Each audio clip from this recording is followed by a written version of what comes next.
ಮುಖ್ಯಮಂತ್ರಿ ಸಿದ್ದರಾಮಯ್ಯ ಅವರು ಆ ಗ್ರಂಥಾಲಯವನ್ನು ಉದ್ಘಾಟನೆ ಮಾಡಿ 2 ತಿಂಗಳುಗಳು ಕಳೆದಿದೆ.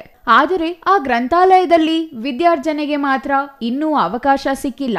ದೇವನಹಳ್ಳಿಯ ಬೈಚಾಪುರ ರಸ್ತೆಯಲ್ಲಿರುವ ಜಿಲ್ಲಾ ಗ್ರಂಥಾಲಯ ಸಾರ್ವಜನಿಕರಿಗೆ ಮುಕ್ತವಾಗುವುದು ಯಾವಾಗ ಎಂಬ ಪ್ರಶ್ನೆಗೆ ಉತ್ತರಿಸುವವರೇ ಇಲ್ಲವಾಗಿದ್ದಾರೆ.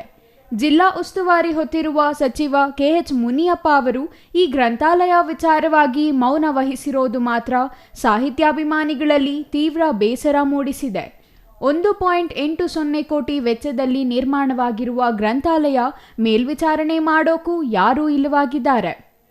ಕಟ್ಟಡ ಉತ್ತಮವಾಗಿದ್ದರೆ ಸಾಕೆ, ಅದರೊಳಗೆ ಮೌಲ್ಯಾಧಾರಿತ ಪುಸ್ತಕಗಳು ಬೇಕಲ್ವಾ? ಆ ಕೆಲಸವನ್ನು ಮಾತ್ರ ಸಂಬಂಧಿಸಿದ ಇಲಾಖೆ ಮಾಡಲು ಮುಂದಾಗದ ಕಾರಣ ಉದ್ಘಾಟನೆಯಾಗಿಯೂ ಗ್ರಂಥಾಲಯ ಕಟ್ಟಡ ಭೂತಬಂಗಲೆಯಂತಿದೆ. ಶಿಕ್ಷಣಕ್ಕೆ ಒತ್ತು ಕೊಡುವ ಮಾತುಗಳನ್ನಾಡುವ ಸಚಿವರು ಗ್ರಂಥಾಲಯದ ಬಗ್ಗೆ ಗಮನ ಹರಿಸುತ್ತಿಲ್ಲ ಯಾಕೆ ಎಂದು ಸಾರ್ವಜನಿಕರು ಪ್ರಶ್ನಿಸುತ್ತಿದ್ದಾರೆ. ಇದು ಓಪನ್ ಆಗಿ 2 ತಿಂಗಳಾಯಿತು.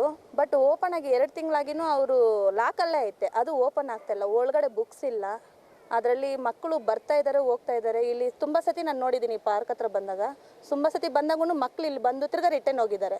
ಆದರೆ ಗೌರ್ಮೆಂಟ್ ಕಡೆಯಿಂದ ಸವಲತ್ತಾಗಿದೆ, ಬಟ್ ಪ್ರಯೋಜನ ಇಲ್ಲ.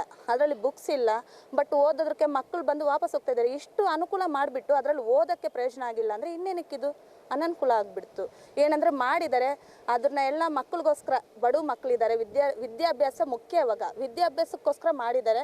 ಆ ವಿದ್ಯಾಭ್ಯಾಸಕ್ಕೋಸ್ಕರ ಅವರು ಅದನ್ನು ಓಪನ್ ಮಾಡಬೇಕು, ಬುಕ್ಸ್ಗಳು ಏನಾಯಿತು ಅರೇಂಜ್ಮೆಂಟ್ ಮಾಡಬೇಕು. ಅಧಿಕಾರಿಗಳು ಏನು ಮಾಡ್ತಾ ಇದ್ದಾರೆ? ಅಧಿಕಾರಿಗಳು ಸ್ವಲ್ಪ ಸಪೋರ್ಟ್ ಮಾಡಬೇಕು. ಏನಾಗಿದೆ ಅಂತ ಬಂದು ನೋಡಬೇಕಲ್ಲ. ಯಾರಿದ್ದಾರೆ ನೋಡೋರು? ಬಡವ್ರ ಮಕ್ಕಳು ಎಷ್ಟಿದ್ದಾರೆ ಓದೋರು? ಎಲ್ಲರೂ ಪಾಪ ನಾನು ನೋಡ್ದಂಗೆ ಇಲ್ಲಿ ಪಾರ್ಕ್ ಹತ್ರ ತುಂಬ ಜನ ಬಂದು ಹೋಗ್ತಾ ಇದ್ದಾರೆ. ಅನುಕೂಲ ಮಾಡಿದ್ದಾರೆ, ಪ್ರಯೋಜನ ಇಲ್ಲ. ಬಟ್ ಇಷ್ಟು ಅಮೌಂಟ್ ಹಾಕಿ ಅವ್ರು ಕಟ್ಟಿರೋದು ಪ್ರಯೋಜನನೇ ಇಲ್ಲ. ಆದರೆ ಅಧಿಕಾರಿಗಳು ಎಲ್ಲೆಲ್ಲಿದ್ದಾರೋ ಬಂದು ನೋಡಬೇಕು, ಏನಾಗಿದೆ ಅಂತ ವಿಚಾರಿಸಬೇಕು. ಬುಕ್ಸ್ ಯಾಕಿಲ್ಲ ಅಂತ ಯೋಚನೆ ಮಾಡಬೇಕು. ತಿರುಗಿ ಏನು ಬೇಕಾಗಿದೆ ಅದೆಲ್ಲ ಅನುಕೂಲ ಮಾಡಿ ಕೊಡಬೇಕು ಬಡವ್ರಿಗೋಸ್ಕರ.